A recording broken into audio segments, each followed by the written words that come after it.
प्रणाम साथियों, मैं योगी अरुणानंद मुनि आप सभी का हार्दिक स्वागत करता हूं और आशा करता हूं कि आप कुशल मंगल हैं।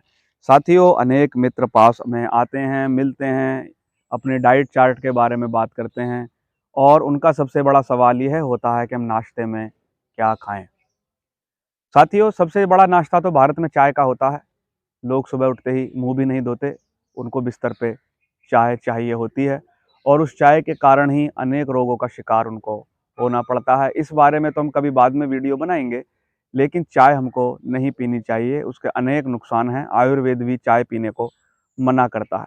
तो हम ऐसा क्या नाश्ता करें जो सबके लिए सर्वसुलभ हो, आसानी के साथ मिले, बहुत महंगा भी ना हो और उसके बहुत बड़े लाभ हमको प्राप्त हों।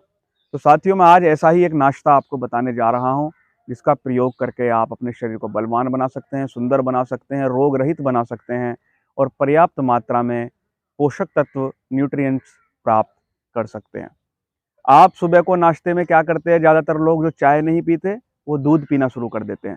साथियों, मैं आपको बता दूं, प्रातः काल में दूध का सेवन पहलवानों को छोड़कर, कड़ी मेहनत करने वालों को छोड़कर नहीं करना चाहिए, क्योंकि दूध प्रातः काल में पचने में भारी होता है। दोपहर तक भी लोगों को भूख लगती नहीं है। उसके बाद वो खाना खाने शुरू करते हैं तो डाइजेस्टिव प्रॉब्लम्स होनी शुरू हो जाती हैं, गैस्ट्रिक प्रॉब्लम्स होनी शुरू हो जाती हैं। तो प्रातः काल में दूध नहीं पीना चाहिए, क्योंकि उससे प्रातः काल में ऑलरेडी कफ प्रवृत्ति होती है और प्रातः काल में दूध पीने से कफ और ज़्यादा मात्रा में बढ़ता है, तो इससे वृद्धावस्था भी जल्दी आती है।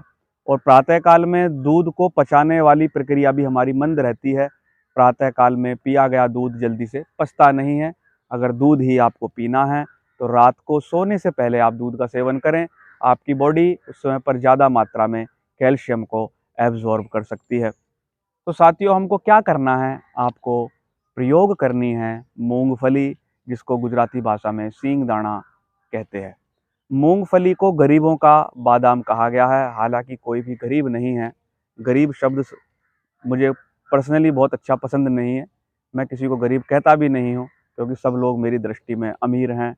हाँ, इतना ज़रूर है कि अगर आप बादाम से तुलना करेंगे तो बादाम बहुत महंगा होता है, हर कोई व्यक्ति इसको खरीद भी नहीं सकता और भारत के लोग बादाम को अच्छे से पचा भी नहीं सकते, क्योंकि बादाम भारतीय फसल नहीं है, भारतीय बीज नहीं है, ये बाहर से लाकर भारत में बोया गया है। इसलिए भारतीय लोगों की जो पाचन शक्ति है, जो आंत्र है, उसको डाइजेस्ट प्रॉपर नहीं कर पाती। उसको डाइजेस्ट करने के लिए बड़े मात्रा में पापड़ बेलने पड़ते हैं। विशेष रूप से रेसलिंग करने वाले, कड़ी मेहनत करने वाले ही उसको कुछ हद तक पचा पाते हैं। तो साथियों, मूंगफली जो है एक ऐसा आहार है जिसके अंदर पर्याप्त मात्रा में पोषक तत्व पाए जाते हैं। 100 ग्राम मूंगफली के अंदर 1 लीटर दूध की बराबर प्रोटीन पाया जाता है। यानी जितना प्रोटीन 1 लीटर दूध में होता है, उतना प्रोटीन 100 ग्राम मूंगफली में पाया जाता है। 250 ग्राम भुनी हुई मूंगफली के अंदर जितने पोषक तत्व होते हैं, वह 250 ग्राम मांस के अंदर भी नहीं पाए जाते।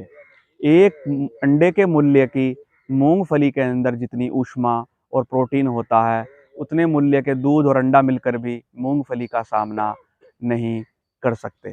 साथियों, मूंगफली का सेवन करने से जिनको डायबिटीज़ रहती है, डायबिटीज़ में भी लाभ मिलता है। ग्लूकोज का लेवल सामान्य होता है और जो हमारा पाचन तंत्र है, वह अच्छी तरह से मूंगफली को एब्जॉर्ब भी कर पाता है। मूंगफली का सेवन करने से घुटनों के दर्द में आराम मिलता है। अगर आप गुड़ के साथ मूंगफली का सेवन करते हैं तो घुटनों को पर्याप्त मात्रा में कैल्शियम प्राप्त होता है और आपके घुटने जीवंत बने रहते हैं, आपकी हड्डियां जीवंत बनी रहती हैं। मूंगफली के अंदर कैल्शियम, मिनरल्स, विटामिन्स, आयरन्स भरपूर मात्रा में पाए जाते हैं। साथियों, आपको आश्चर्य होगा सुनकर, जिनके ब्लड के अंदर ट्राइग्लिसराइड ज़्यादा बढ़ जाता है, जिसको हम चर्बी कहते हैं, वह ट्राइग्लिसराइड क्या करता है? हमारी धमनियों को कड़ा कर देता है या ब्लॉक कर देता है, उनको हार्ट अटैक आ जाता है। ट्राइग्लिसराइड भी मूंगफली के सेवन से 10% तक कम हो जाता है और जो लगातार सेवन करता है तो ज़्यादा मात्रा में भी कम होता है। तो मूंगफली को खाने का तरीका आप सीख लीजिए। साथियों, मूंगफली गर्म होती है, तासीर मूंगफली की गर्म है और पित्त से भी थोड़ी भरी हुई होती है। हालांकि जाड़े के मौसम में पूरा भारतवर्ष मूंगफली का सेवन करता है, लेकिन किन्हीं किन्हीं हिस्सों में तो मैंने मूंगफली गर्मी के मौसम में खाती हुई देखी गई है। राजस्थान में मैंने ऐसा देखा है कि लोग हर मौसम में मूंगफली का सेवन करते हैं। लेकिन मूंगफली के सेवन करने का सबसे बेहतरीन तरीका यह है कि आप मुट्ठी भर मूंगफली या जितनी ज़रूरत आपको है पानी के अंदर रात को भिगा दीजिए। 6 से 8 घंटे वह मूंगफली पानी के अंदर रहनी चाहिए। ऐसा करने से मूंगफली के अंदर जो अग्नि तत्व है, जो पित्त है या जो गर्मी है, वह निकल जाती है, कम हो जाती है। और कुछ ऐसे तत्व मूंगफली के अंदर पाए जाते हैं, लैक्टिन्स ऐसे पाए जाते हैं जो कि मूंगफली को पचने में बाधा पैदा करते हैं, वह पानी में भिगोने मात्र से दूर हो जाते हैं।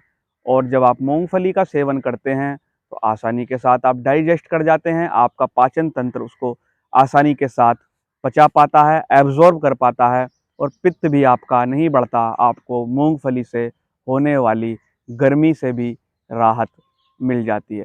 साथियों, अपने घर में स्कूल जाने वाले बच्चों को आप मूंगफली का सेवन कराएं। मूंगफली के ऊपर आप थोड़ा शहद भी डाल सकते हैं, ग्राइंडर में या मिक्सी में उसको मिक्स करके उसका एक थोड़ा उसको कोमल कर सकते हैं, यानी कि तरल टाइप का बना सकते हैं, चटनी टाइप का बना सकते हैं, या सामान्य अवस्था में भी आप उसको खा सकते हैं। टमाटर के साथ थोड़ा मसाला डालकर भी एक सलाद के रूप में भी मूंगफली का सेवन आप कर सकते हैं। आप इसको अपने जीवन में शामिल कीजिए, कम से कम 15 दिन खाइए, लेकिन ज़रूरत से ज़्यादा आपको नहीं खानी है। ज़रूरत से ज़्यादा मूंगफली का सेवन भी नहीं करना चाहिए। एक मात्रा निश्चित कीजिए, 15 दिन इसका सेवन कीजिए, और फिर वीडियो पर आप अवश्य कमेंट करें कि आपको मूंगफली ने कितना लाभ पहुंचाया।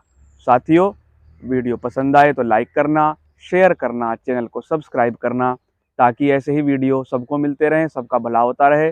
मैं भी आपके मंगल की कामना करता हूँ। प्रणाम।